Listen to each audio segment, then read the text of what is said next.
Liberty in America is under assault. We no longer live in a reality that includes property rights. We're no longer the kings of our own castle. We no longer enjoy the true benefits of capitalism. Instead, we're negotiating our rights with our own government. This isn't how our country was founded. These aren't the ideas of our founders. It's time to seize back our country. This is the Liberty Hour, where these important issues will be discussed for the sake of America's future. With a cigar in one hand and a copy of the Constitution in the other, here's your host, Sean Thompson. Apparently Proft with that egghead bent the headset again. I mean, can I get my own headset, Justin? I've got a normal head, shaped perfectly oval. I don't know what the hell's going on. Amy Jacobson got her earpiece taped on. It's insanity what goes on here. It's a fire drill to run out. And here we are, the Liberty Hour podcast. And I, as you know, Justin, because you were working here, I can't keep my big mouth shut. And I don't care what the show is. I can't take it. I can't listen without wanting to call in. It's an illness. 312-642-5600 if you share from the same affliction. But yesterday, I was listening to the Mike Gallagher show. And I have, the benefit of being involved with 560 is I have met Mike Gallagher on a couple of occasions. And like Dennis Prager, two of the nicest guys in the world. They really are. And I met him at an event when Jeannie Ives was challenging 7 foot of stupid Bruce Rauner. They had a fundraiser. Yeah, feel free to leave that coffin. They had a fundraiser, like Trump, he gets mad when you cough in his thing. But anyway, they had a fundraiser, and I met him, and I'm thinking to myself, this guy's big time, man. Mike Gallagher, he's nationwide, and I disagree with Mike Gallagher 85% of the time, but I get it. I get what he's doing in the same way I get why Sean Hannity repeats the same thing over and over again for the first 45 minutes of his show. I get it. You have to set the table. You got to get all the people on board. You got to say, okay, everybody think united. Because in their mind, and by the way, they're right to a certain extent, it is a lesser of two evil battle. And they know, come on. Mike Gallagher knows that Trumponomics is a Keynesian soiree scam. He really, first of all, everybody selling Trumponomics knows it. And they either benefit directly or indirectly from it. There are very few people talking about principles in anything. And that's what I find infuriating, and that's why I can't keep my big mouth shut. Because the thing about principles is sometimes you have to have them even when it doesn't benefit you. The thing about fundamentals is you can lie, but you cannot deny. Eventually, they will come back to bite you in the ass, no matter how it's set up.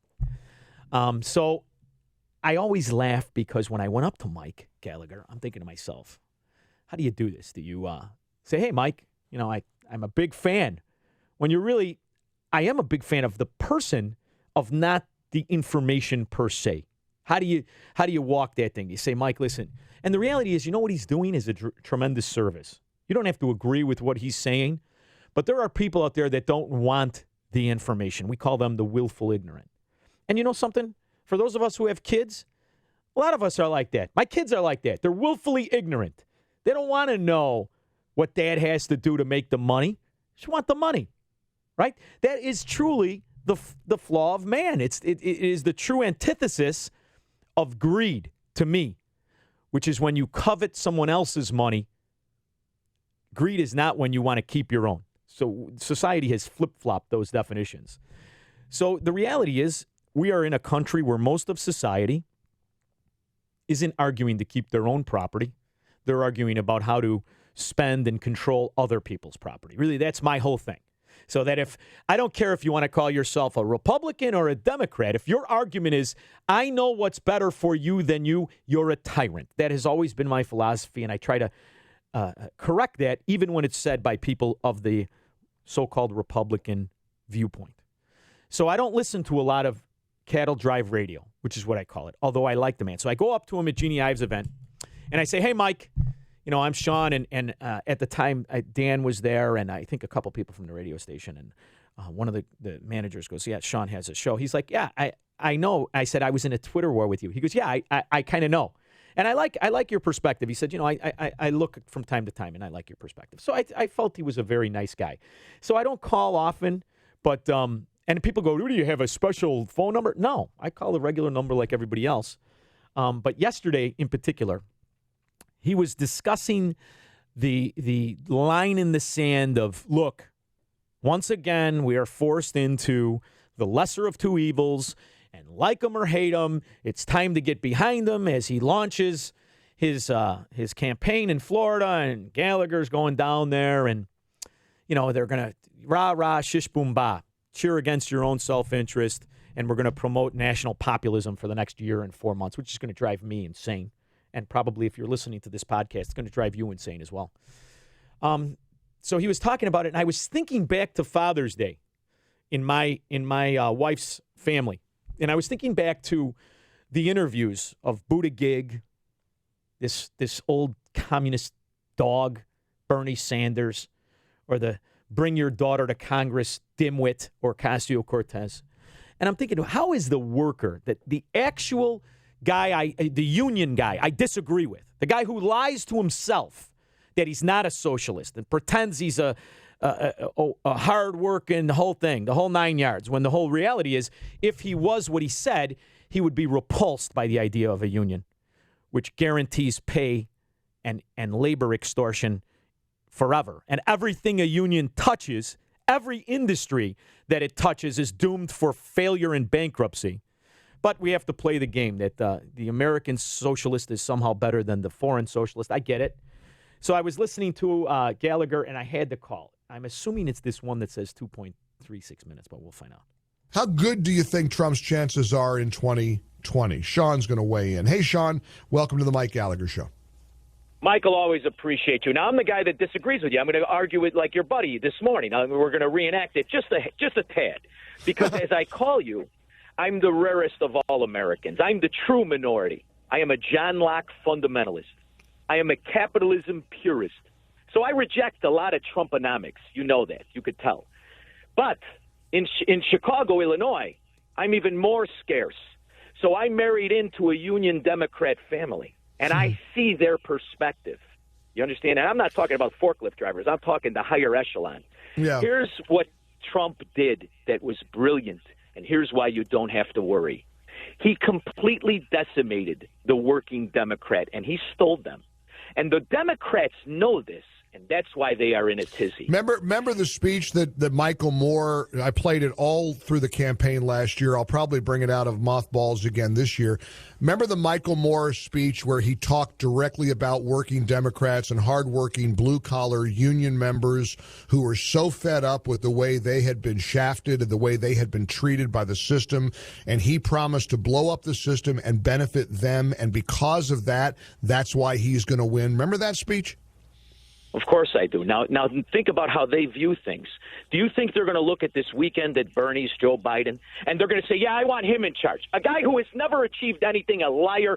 That's all coming out. You could see it in his face. Or one of these socialist children. You think they're going to look at a Pete Buttigieg standing up there in his little miniature costume, and they're going to say, yeah, I want this guy in charge? Of course not. What do you mean we have to? So what do we have to argue about? My goodness, we got nothing to argue about, Sean. It's a rare day. You and I are in lockstep agreement. I mean, all you're missing is your MAGA hat.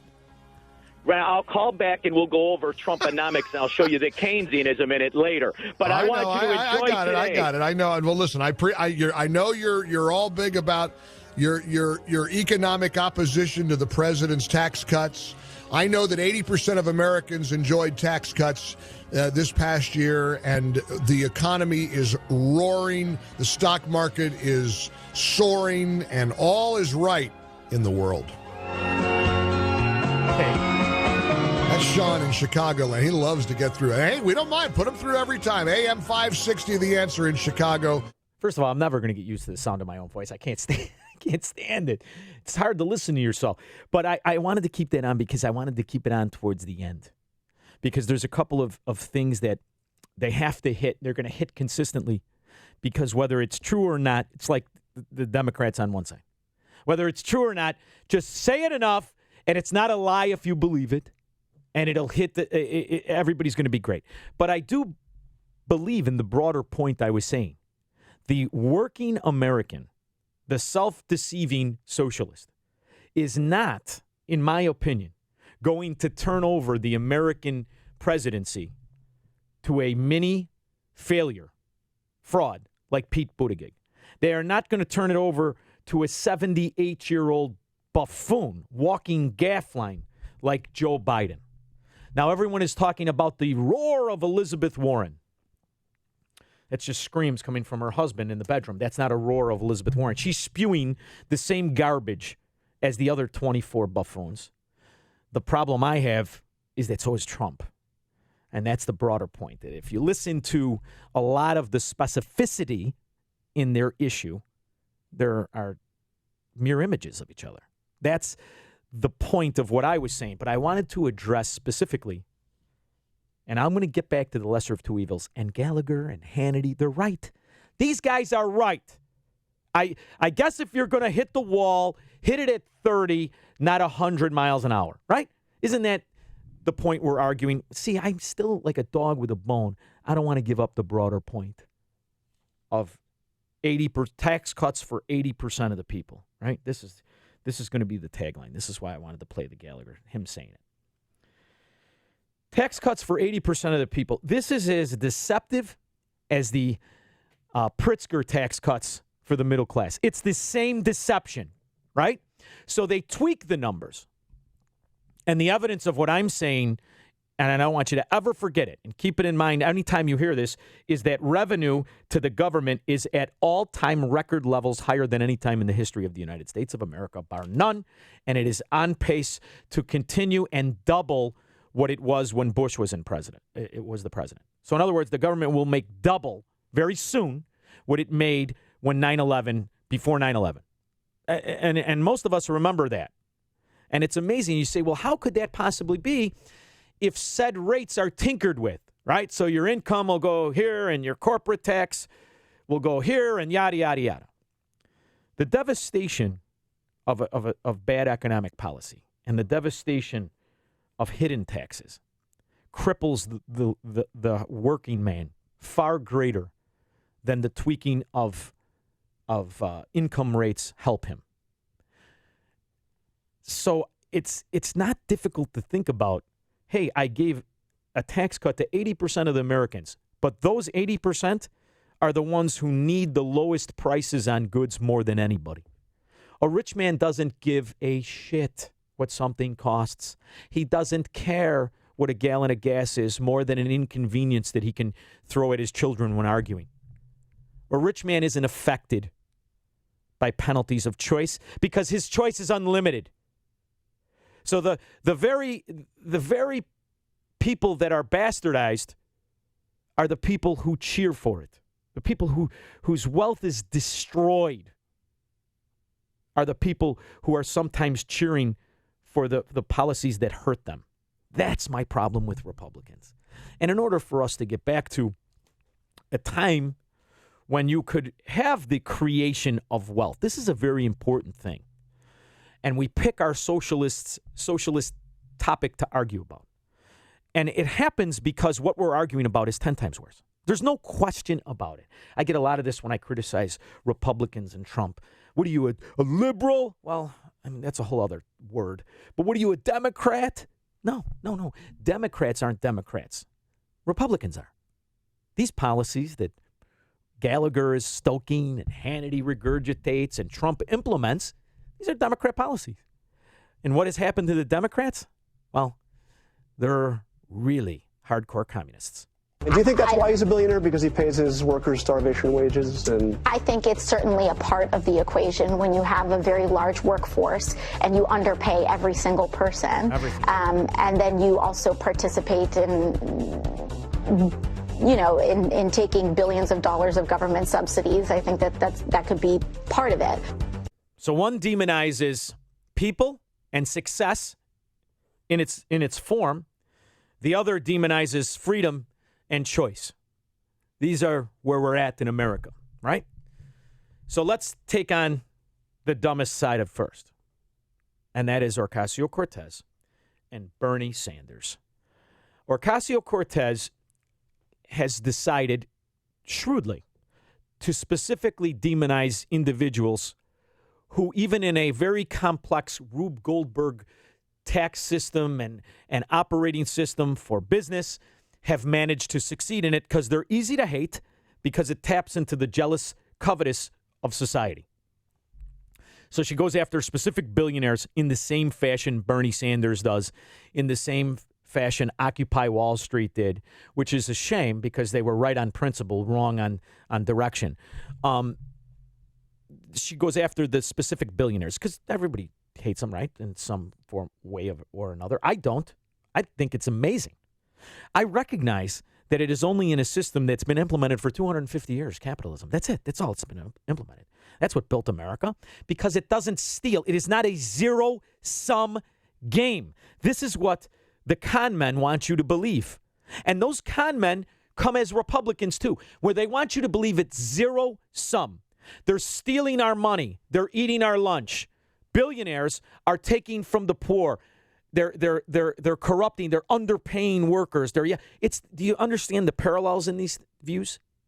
Now, Ocasio-Cortez does it in a more direct fashion. The Republicans under Trump do it in an indirect fashion. And instead of demonizing people, they demonize countries. That's the only difference. But it is based on the falsehood that the economy is zero-sum. And that is a lie. All can win in a transaction. There are no losers because our individual definition of value is the difference. That is the main thing to focus on. A farmer has an individual definition of success. I plant said seed here. I need my profit to be a minimum here. We have created a system of trading in futures that allows him to lock in. Now, they don't have to do that anymore under Trump because we bailed these son of a bitches out. And here's the other thing. They're not really people anymore. They're corporations who buy people like front groups, kind of like Republicans and lobbyists. So don't buy into the old 1840 where they got the straw hat, they're plowing the fields. That's all bullshit. They got wives and pickup trucks that cost more than most of your houses because we subsidize and we guarantee their profit. That's not really capitalism. So that's what Ocasio-Cortez can always rail against. And she's right. So that's the thing to remember. What exactly are we discussing? That the economy is zero-sum, or that capitalism and the economy have created systems where all win? This is the main thing. When I used to trade commodities, I would hear people, for every winner, there's two losers. What are you, an idiot? It's not true at all. The company that is using the future system to lock in profit or avoid loss, limit their loss, that's a win for them. They've got the hard commodity. The speculator who buys it or sells it may win or lose, but where he goes with that trade, they may win or lose. It's not zero sum. Everybody can win. When I was down there, I was a small trader, right? 5 lots, 10 lots, 2 lots, whatever I could get. And if I bought let's just for simple math, I bought a pork belly at 30 and I sold it at 50. I won. Did the guy who buy it at 50 and then sold it at 80? He won too. See, you can all win. And the farmer who sold it to me at 30, he won. Everybody can win in a system of true capitalism. It's the same thing with trade. You're taking advantage of their definition of value. That's why when you call people who call for free trade globalists, you're an idiot. The globalist is Trump and his ilk. And the globalist is Ocasio-Cortez and her ilk. They're the real globalists because they want to set standard for all. They're stealing your freedom. They're stealing your liberty because they're wrapping it in a virtue of someone else's need. That's not America, man. America is about your individual need. That's why I reject all of this nonsense. There are no universal needs. They just sell you that there are.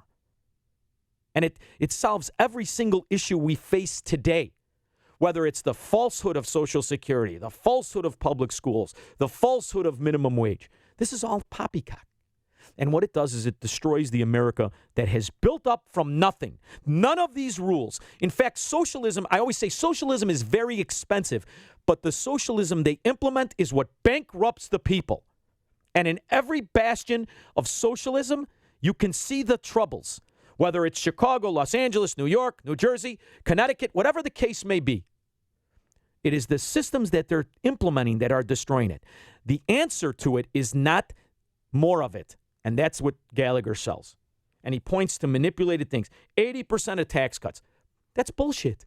Otherwise, your revenue wouldn't be what it is, number one. Number two, you've hidden the way you tax these poor people because you hid it in an increased value of their items they need. And here's the diabolical part of it. It's not just the said tariff. That's bullshit. That's okay, fine. That's 25%. That increases the other taxes among the process of consumption. So you're taxing the importer, who's then taxing the manufacturer, who's then taxing the consumer. And then at the end, the consumer pays another value tax called sales tax on a higher price than he would ever have. You see why they love the willful ignorance of the American people? Because they're raping us. It's like being a Chicagoan. Oh, we're going to double the gas tax. Well, I'm already paying this. And I'm already paying the income tax. We're going to increase it here, but if you make here, it won't be a big deal. You're going to get a break. No, you stupid son of a bitch. You're costing me from the get-go. From the minute I open my eyes to the minute I go to bed, it's cost me more. Whether I make more or less is irrelevant. You've increased all of our costs for living, for breathing, for consumption. And I've got to pick between these two con men.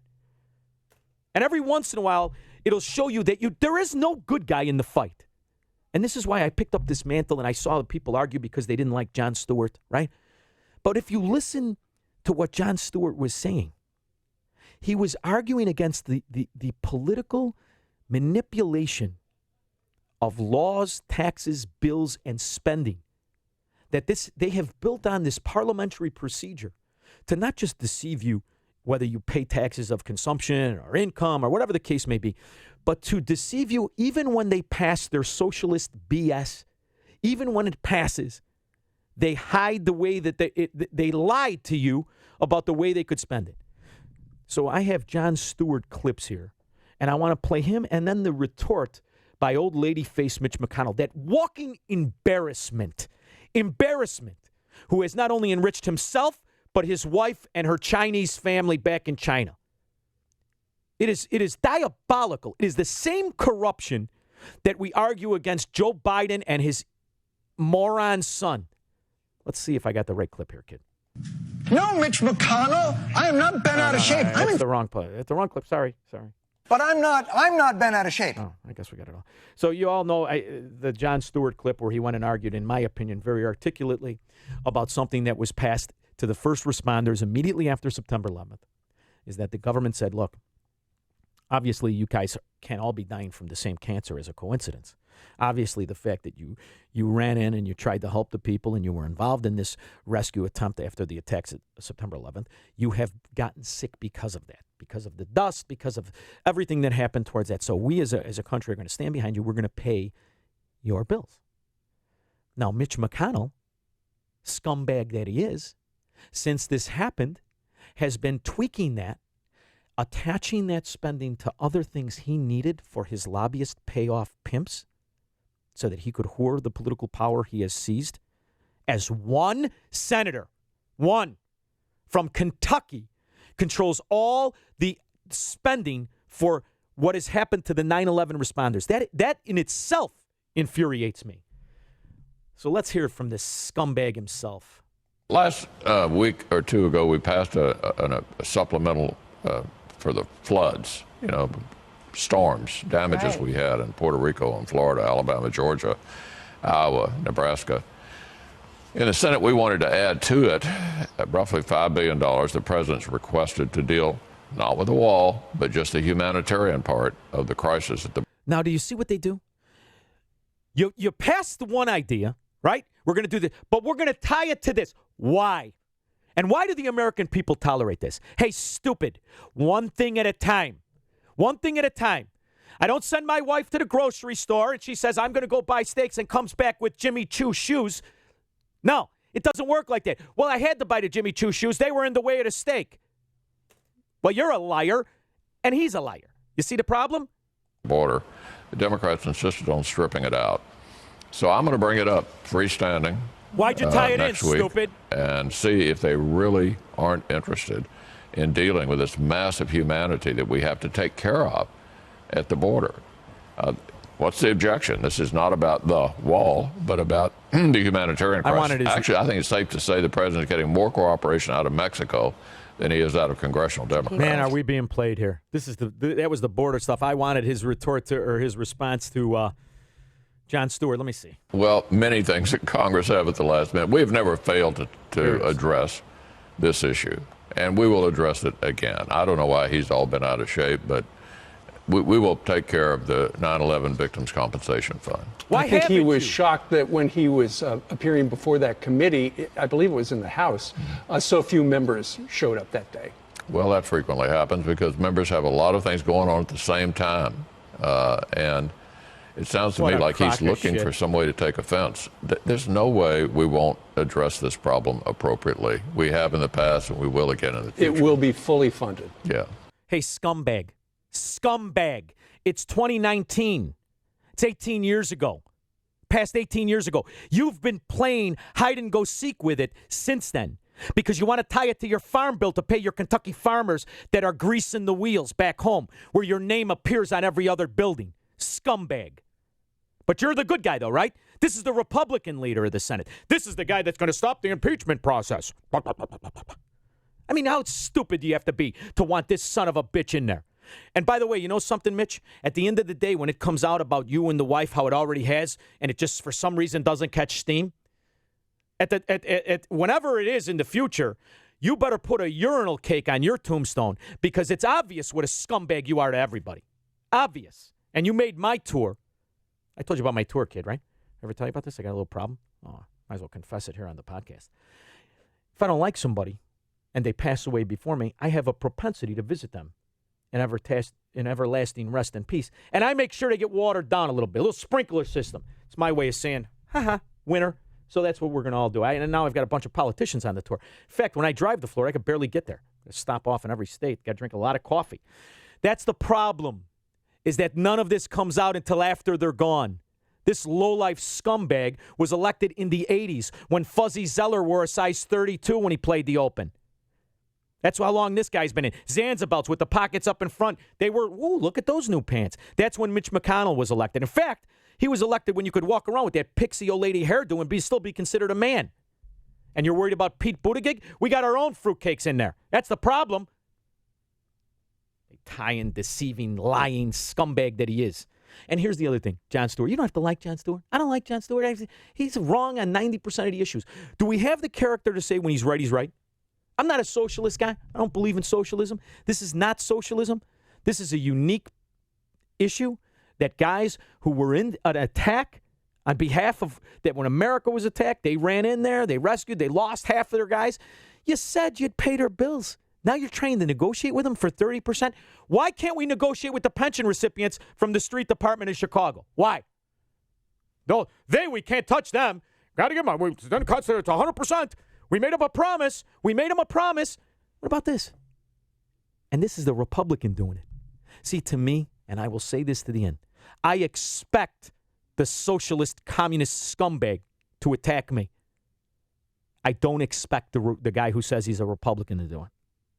I expect Chuck Schumer to do this. I don't expect this old lady-faced Republican to do it.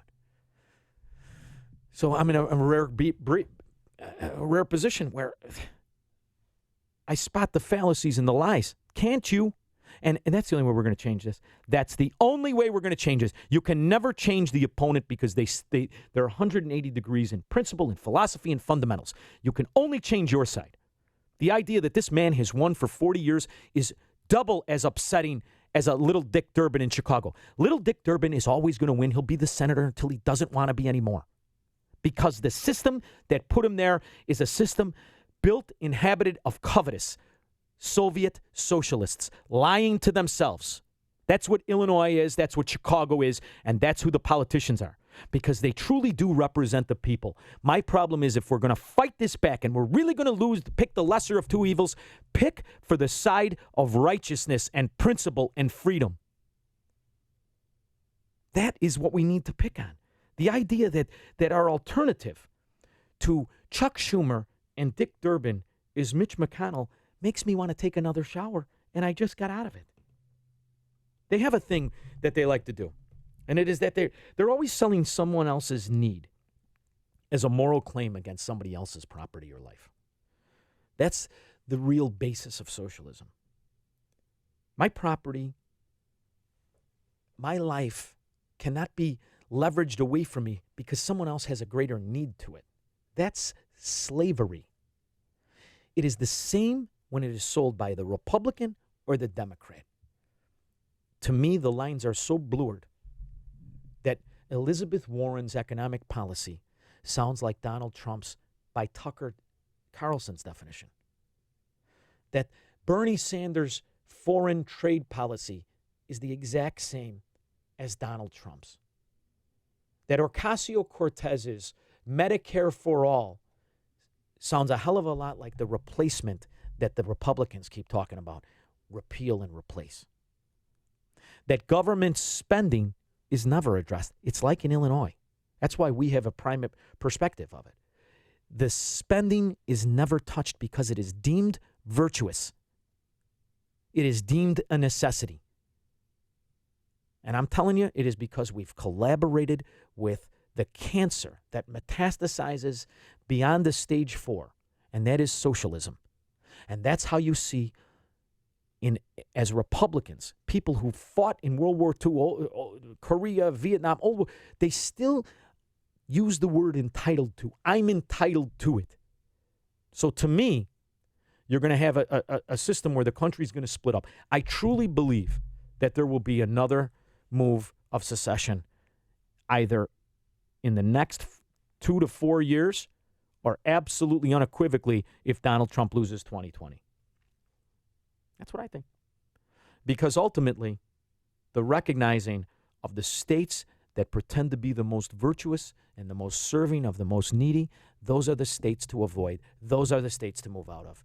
And you know who ruined those states? Not the corrupt socialist Democrats like Burke. They didn't ruin it. Madigan, they didn't ruin it. Who ruined it are the Republicans that allowed it to happen. The Republicans who open up the gaming rooms the whole time voting on gaming laws like Bill Brady. The Republicans with the lobbyist brothers like Durkin. What destroyed Illinois was the lackluster fecklessness of the Illinois Republican. What is going to destroy our America as we fight for it the whole time we pretend that we're national populists are the Mitch McConnells and the Donald Trumps of the world. Sorry, just the way it is. So if we can achieve nothing, let's achieve the fact that we are willing to implement force just in a better management style than Ocasio-Cortez. Because that's what we're going to hear for the next year and a half. That's what Mike Gallagher was preaching. The whole time point to the 80% tax cuts. In the same way, the Obama socialist points to Obamacare now covering 80% of the people. Forget about the reality of those people and how these socialist programs have destroyed the wealth of the true working man in the country. Those of us who are self-employed pay our insurance $2,200 a month. It's destroying us. The costs of that are as ridiculous as the costs of tariffs being implemented on our most essential commodities. Do not be deceived by the hidden totalitarian despotism. And that's what we're selling here. Even when you wave the flag of Republicans, even as we celebrate Donald Trump's reelection of national populism. It's important because here's the difference. Our side can be corrected. Their side can never be. It's only going to get worse. They're only going to turn more into the socialism that Bernie Sanders pretends is virtuous. It's going to become more of a Soviet system. Do not let us become more of a Venezuelan system. All right, so I have to go back to work. We've got bosses in the other room. We'll be back tomorrow. Liberty Hour. My name is Sean Thompson. Thank you so much for listening.